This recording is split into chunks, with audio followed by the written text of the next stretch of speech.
Let's talk a lot of rugby. But first, talking about fighting men, physical, strong, muscular gentlemen. How about UFC card 274? Go to DraftKings Sportsbook, use the code BOOT. That's BOOT. Put in $5 and get $1 million of free play. No, it's like 150 free play. But it's a great deal. DraftKings Sportsbook, the official sports betting partner of UFC and of yours truly, Boot Crew Media. I played a little DraftKings daily fantasy game last night. I had a pretty good squad, but Dwight Powell is just really not that good for the Mavericks, so he let my team down. Anyway, this is Talk a Lotta, and today we're going to talk a lot of rugby.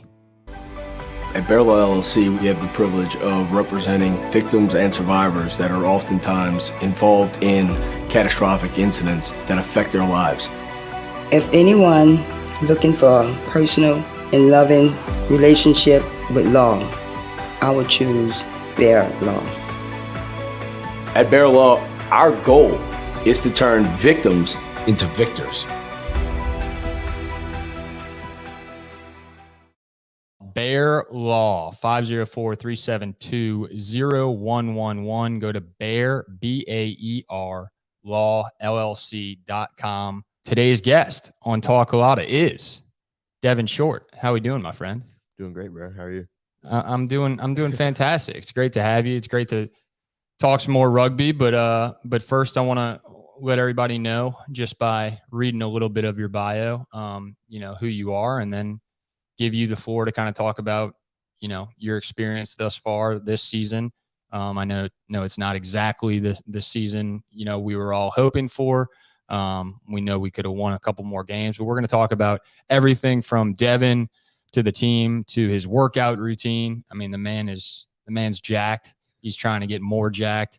We're going to show some highlights and we're going to do all that. So you're 23 years old, 6'4", 215 pounds. Yeah, sounds about right. Are you really 6'4"? 6'3" and 3/4. They'll give me the extra quarter. From Las Vegas, Nevada. Let's start there. I know you played 1 year of college football, but the youngest player to enter into the Major League Rugby, the MLR, in year one at 19 years old. Just talk about that experience. I mean, you're 19. Most kids are going to college and joining their fraternity, and you're playing Major League Rugby. Yeah, it was kind of a humbling experience. Yeah. As a young kid, I was just going in, just wanting to get an opportunity. I kind of picked up rugby late, but I was always an athlete. So had the, ball running, the tackling, and all that down. It was just my IQ was not there. I had an opportunity to go with the USA Sevens before that, where Mike Friday kind of targeted me and was able to be like, yeah, this kid could do something, but he just needs to learn. So that's where I got in connections with Legion. And yeah, stepping on the field, being 19 and then going against grown men and legends of the game, right. Ben Foden and Sam Windsor and all those guys, and then playing with some guys who are unreal for USA, like Cam Dolan and, Ryan Mattias, Nate Oxberger. It was a great experience being able to learn from those guys and, see what I could do on the field at the time. And, now 5 years later and still balling out, still loving it, still learning. Love it. What was your football career like? What was that transition, that decision? What happened, I guess, to make you say, okay, I'm not going to play any more football. I'm going to go play rugby. So I played all 4 years of high school. Football and rugby, or? No, I played just football. Well, okay. I played football. I wrestled, ran track, played some golf and outside of school with my brother. And just kind of always knew I was an athlete, but in football, I was always played out of position. I was second team all conference guard and tackle when I was in high school. So I was playing guard, tackle, defensive end, and just never really had the opportunity to, I feel like, be the athlete that I wanted to be. So after my senior season of football, my buddy, his dad was from South Africa and was starting just a recreational rugby club called the Blackhawks. Mm-hmm. And they kept bugging me for a month and a half. I'd already signed my college scholarship to go to Adams State. And you know, when I signed the letter of intent, signed the commitment, and then just trying to stay fit. And they were like, come on, play rugby. Come on, play rugby. I was like, nah, I already signed it for like a month and a half. I was like, I don't want to get hurt. Yeah. They're like, just do it to come stay fit. I was like, all right, I'll come out and try it. Came out to a practice, you know, got to run the ball a bit, got to make some tackles. And then my first game, I was just hooked. And my first game ever was against like. Did you just dominate your first game? No. No. Like the opposite. I got smoked a lot. But you loved it. You were like, I can be good at this. Oh, 100%. Because it was like I was able to touch the ball. I was able to run. I was able to make tackles. I wasn't wearing pads. I felt like the pads always hindered what I could do. Yeah. But yeah, ended up playing against like Snow Canyon, who that year were like #1 in the country for high schoolers and everything like that, and just got smoked. But I was like, I think I can do good at this. Yeah. Yeah. So, I love it. Yeah. So I ended up just sticking with it and then ended up quitting to go play college. Ended up getting hurt 3 days into camp. You know, kind of lost that love for football because I was just missing rugby, and was like, yeah, I think I'm gonna drop out and try and pursue this rugby thing. So I just dropped out, got a job, was playing D2 club rugby, and then just kind of took off from there. That's awesome, man. So before we get into, because I think a big goal of having these podcasts and featuring, you know, our professional rugby team here in New Orleans and the players and the staff and the people who make it up and believe in this thing, you know, regardless of how this season has gone. And I want to be able to kind of get into the season and some specific things to kind of educate people and inform people of, you know, how hard you guys work, how you work, you know, educate people on just how the game of rugby works, because I think, you know, us New Orleans basic, you know, sports fans are football and basketball people, and you know, don't always know the exact terminology or, you know, how to really get into it. And I think showing some of these highlights and things like that are going to help. But before we dive into that and the season, talk to me about growing up in Las Vegas, because, you know, the Raiders didn't go there until after you were gone. But does that make you a Las Vegas Raiders fan? Who was kind of your teams growing up that you rooted for in football, basketball, whatever? It's funny because I'd never really had like favorite football teams or like favorite sports teams, or like never had favorite players. I always just loved the sports in general. I liked playing the sport. I like being athletic. Were you a UNLV guy? No, I was never really any kind of guy. Like you were never just like a diehard fan of any. Really, that's crazy to me. It's very different than really any other like athletes or sports players, because you know, America loves their sports. Right. I love playing the sports. I never really felt like I needed to follow a team. I would just loved watching it, or, you know, something like that. So I like that. Yeah, my family, they're more of like, you know, my mom's a Patriots fan. My brother liked the Ravens. I was just kind of like, I'll go for each team whenever they come on. Right. I was like the girlfriend. Yeah. Just go sports. I love it. And you said you have a girlfriend here in New Orleans? Yeah, I have a girlfriend here in New Orleans. You like living in Mid-City? She lives in Mid-City. I live on the West Bank. Oh, nice. But, I mean, Mid-City's awesome. Yeah. I love City Park. Go down there, get some coffee, you know, walk around. I'm a big nature guy. Right. You know, I was in San Diego. So City Park's like your heaven. Yeah, it's like my go-to, or the Fly. Yeah. Like the Fly, go down there and, you know, read a book or I like painting. Just chill. Yeah, just chill. You like painting? I do, yeah. Oh, that is a fantastic segue into our next sponsor, Helm Paint, the official paint and decorating center. No, but you know, you mentioned paint, and Helm Paint is such a great supporter of ours, but particularly let's you know, again, before we dive into the season, talk about what they can do with matching color. I want to know what went into the color of that hair there, my friend.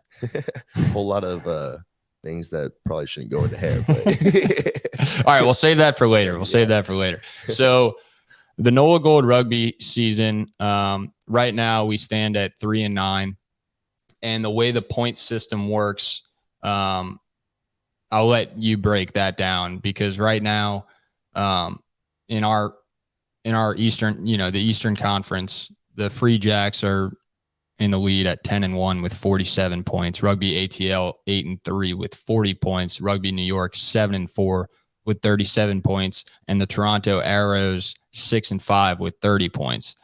The gold are in 5th place at 3-9 with 20, and then Old Glory DC is 2-9 with 15 points. So I have the answer in front of me of how the point system works, but I know it's definitely different from any other, right? Any other sport. It's just the record.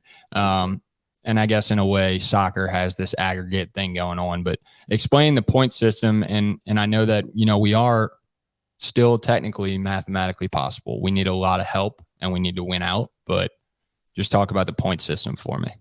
Yeah. So the points is like with a win, when you win a game, you get 4 points.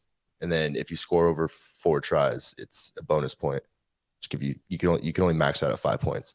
But the cool thing that kind of keeps teams in it is you can get losing bonus points, which is if you stay within 7, you get a losing bonus point. And then if you score over 4 tries, you can get another bonus point. So you could lose a game where if you don't get any of the bonus points, you get 0. But if you get 2 winning bonus points, you could come out with 2 points, which kind of helps out a lot of the teams coming up into the ranks that can, like last season, we were 10-4-1. Right. And we missed out by 1 bonus point because of something that happened earlier in the season. So it's cool the way that it can catch up with you and really help you in the long run, but it can really, really mess up your season as well. Yeah, no doubt. And, just so everybody knows who listens to the podcast on Apple, Spotify, YouTube, wherever you get your podcasts, that would require 20 points at least to get that bonus point, because a try is 5 and a conversion is 2 added on, right, for 7. But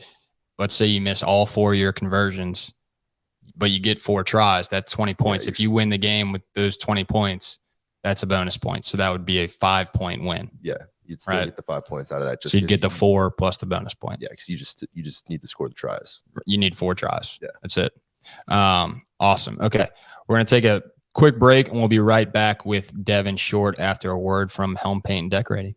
This podcast is decorated by Helm Paint. Helm Paint and Decorating provides quality paint, paint supplies, and equipment for residential jobs, commercial jobs, and interior designers. Helm Paint and Decorating opened its first paint store in 1970 on Earhart Boulevard in New Orleans. That's more than 50 years in the paint industry, more than 50 years of steering people in the right direction. Helm not only brings personal values and customer service to Louisiana, but also great pricing. A gallon of Benjamin Moore quality paint starts at just $24.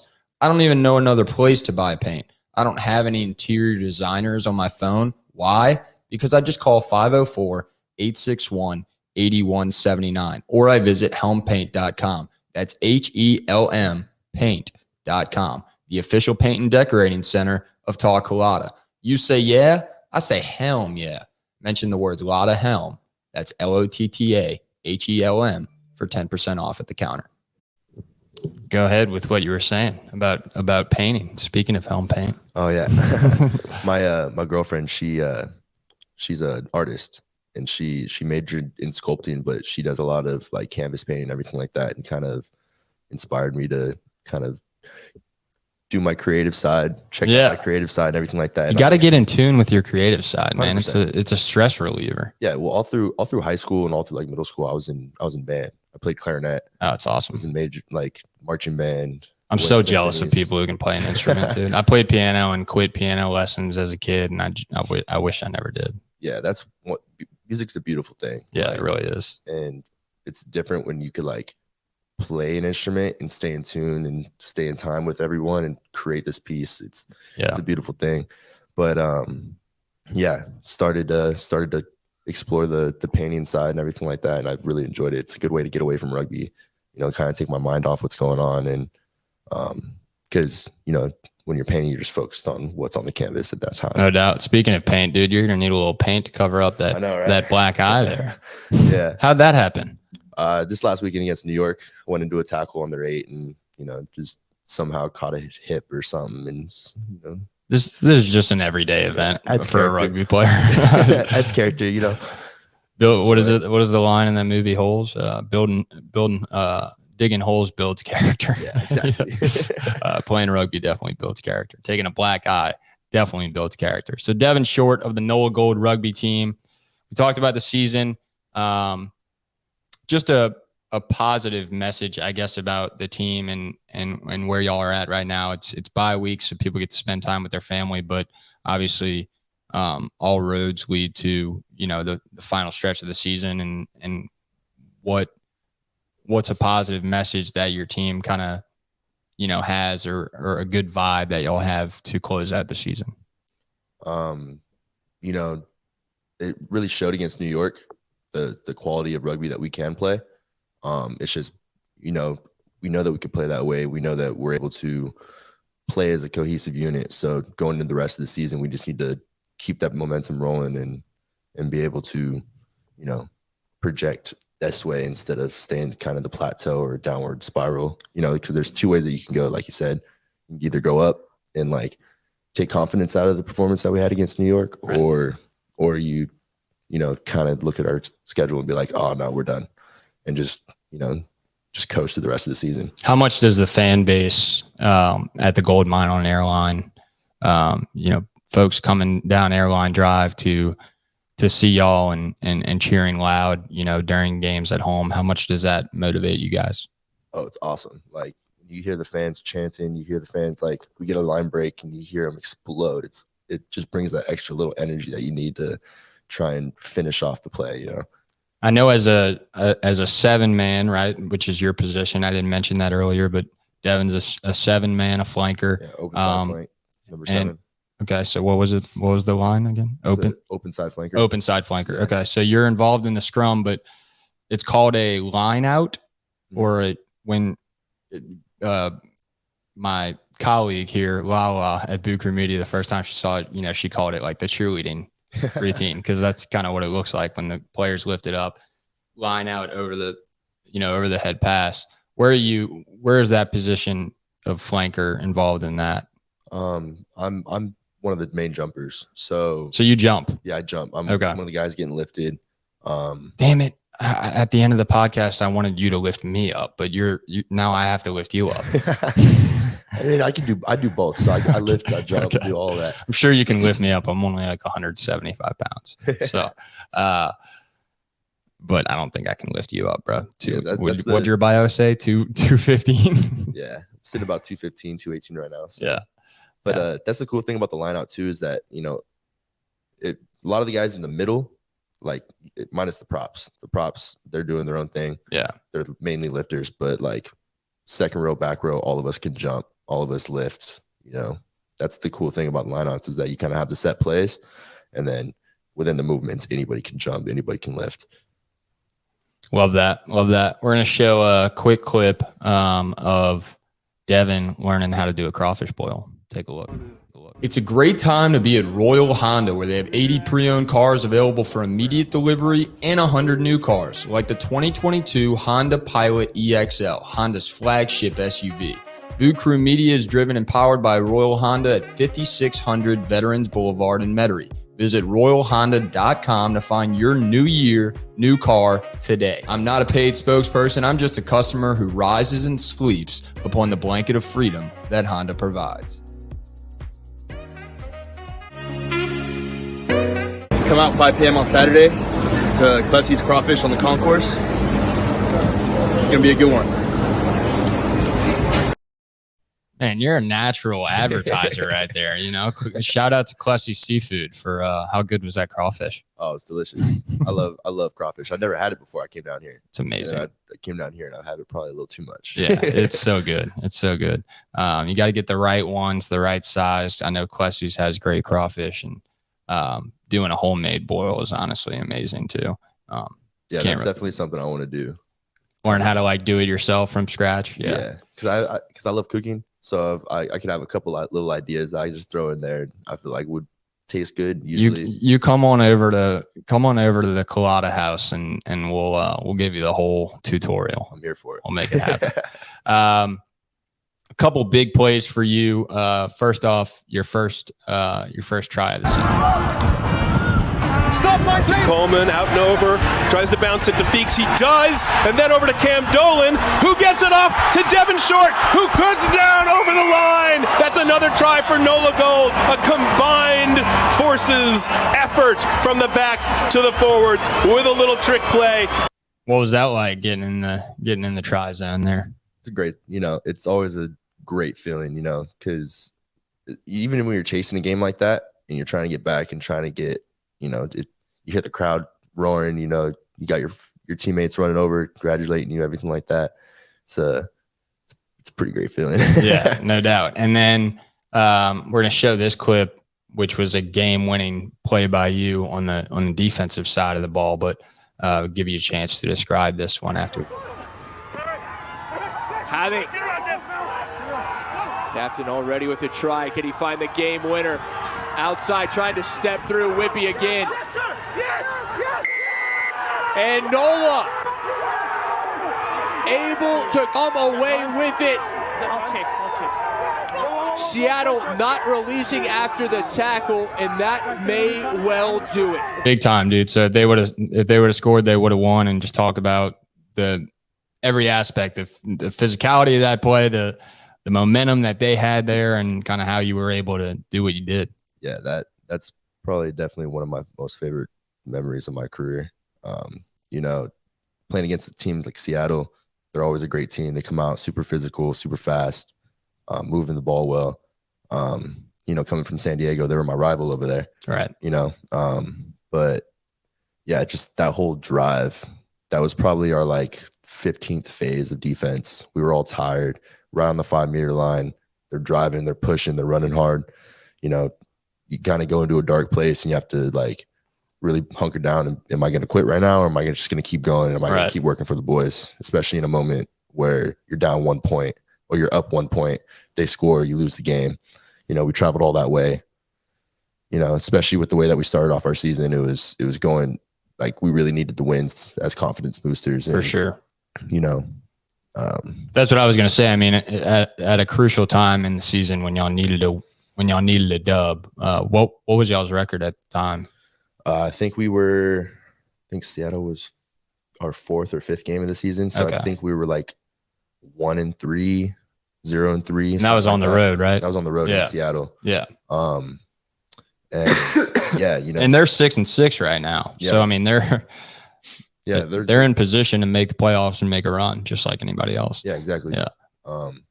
So to get on that ball, and poaching is something that I'm trying to focus on in my game. I want it to be a part of something that I could bring to the team. If you can create turnovers without if you can get the penalties and before giving penalties, it's definitely an asset to have. So that's something I want to be able to put into my game. Love that.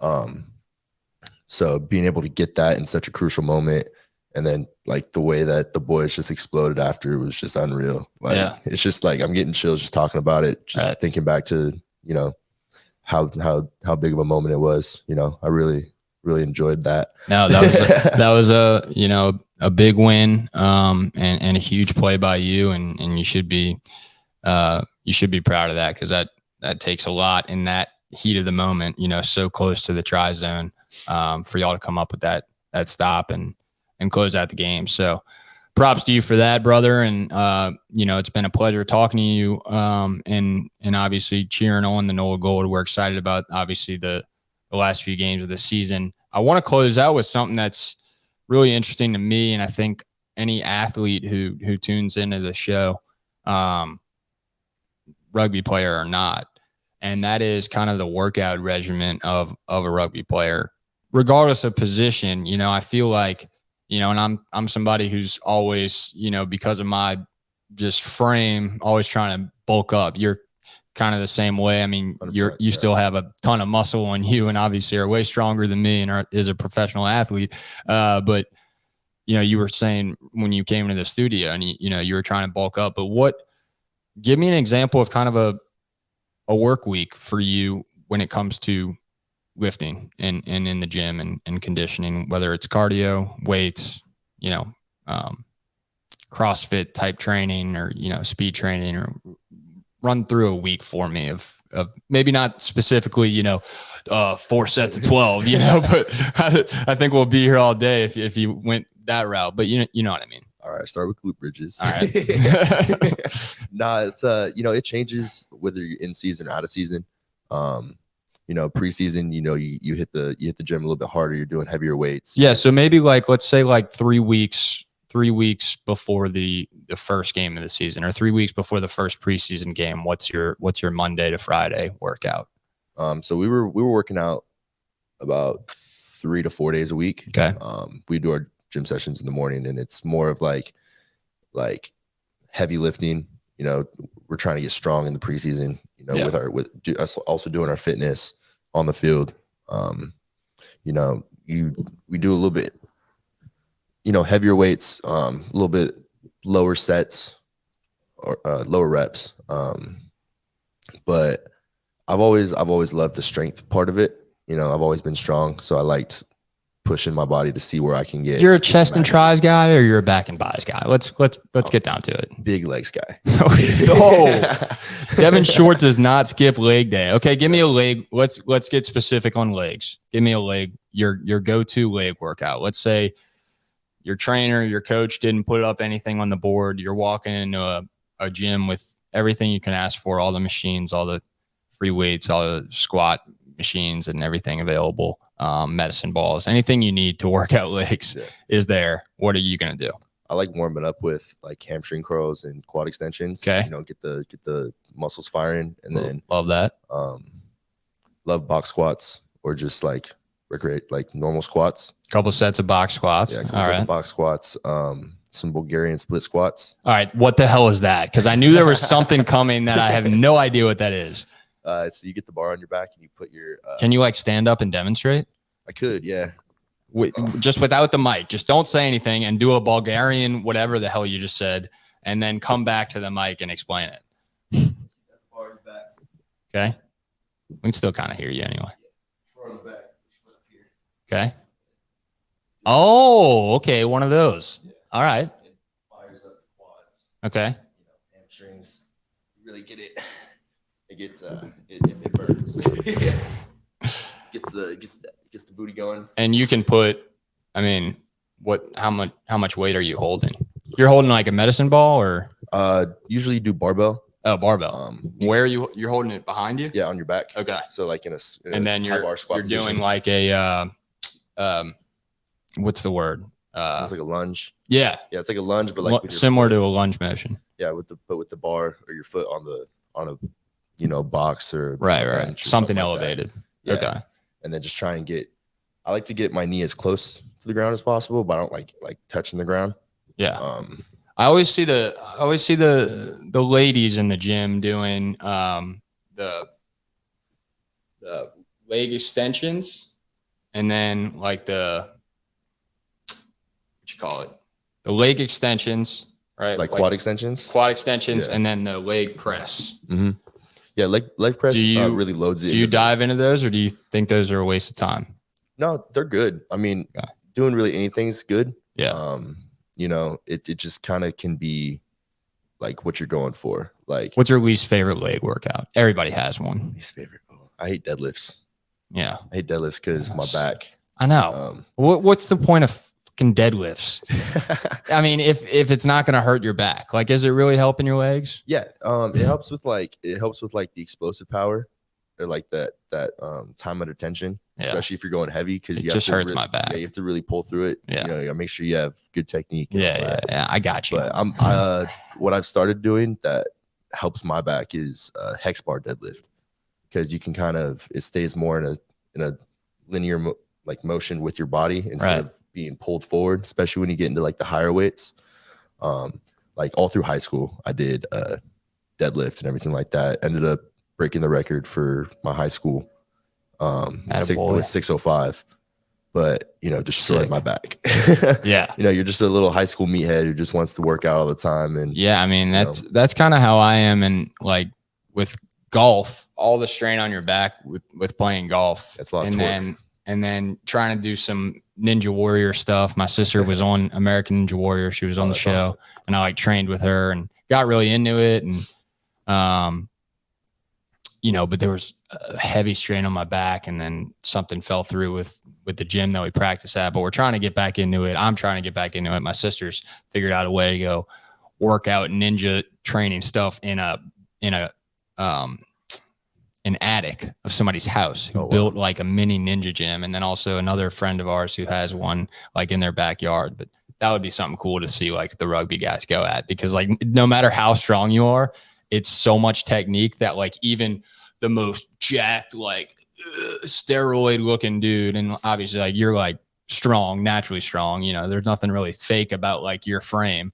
But even the strongest guy could walk up and would just fall trying to swing from a bar and catch it. I mean, it's different. It's completely different. It's different from anything else. You know, like you take one of the bodybuilder meathead guys, and they're not going to be able to go out and do something like that. Oh, no shot. If you look at any of those guys, you don't see any big jacked. And it's a ton of core, abs, it's a lot of core, and being able to literally swing and the hand-eye, which all rugby players have great hand-eye coordination of obviously catching the ball and passing it and shifting your body, but the ninja stuff's crazy. So I'd love to take you out once we get like a full-on gym out there. It's actually amazing. So. I'd be down to Cub. I don't know how well I'm with you. You start small. I like to keep my feet on the ground. I love it. So we're gonna close out with some rapid fire, but we're gonna pause the show and do that through Instagram video.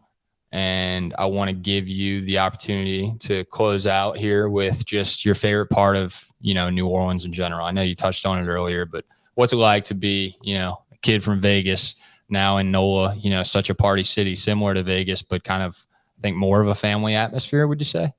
Yeah. So the best way I like to explain New Orleans is imagine Vegas. Like Vegas is what? The Strip's like 6 miles. The Strip. That's all I know. Yeah, I've never even been there. Like 6 miles, 7 miles, but it has all the suburbs. Has all the suburbs around it. Okay. Where if you were in the suburbs, you wouldn't even think you were in Vegas. Really? You know, growing up there, like it's just town. Yeah. You know, just city. But you know, you take the 6-7 miles of the Strip plus downtown, which is actually like 2 miles. You condense it all to one little spot called Bourbon Street. Okay. So it's pretty crazy. Everything, like one section of the Strip, you're comparing to Bourbon Street, or no, like take the whole Strip is so Bourbon it's Street.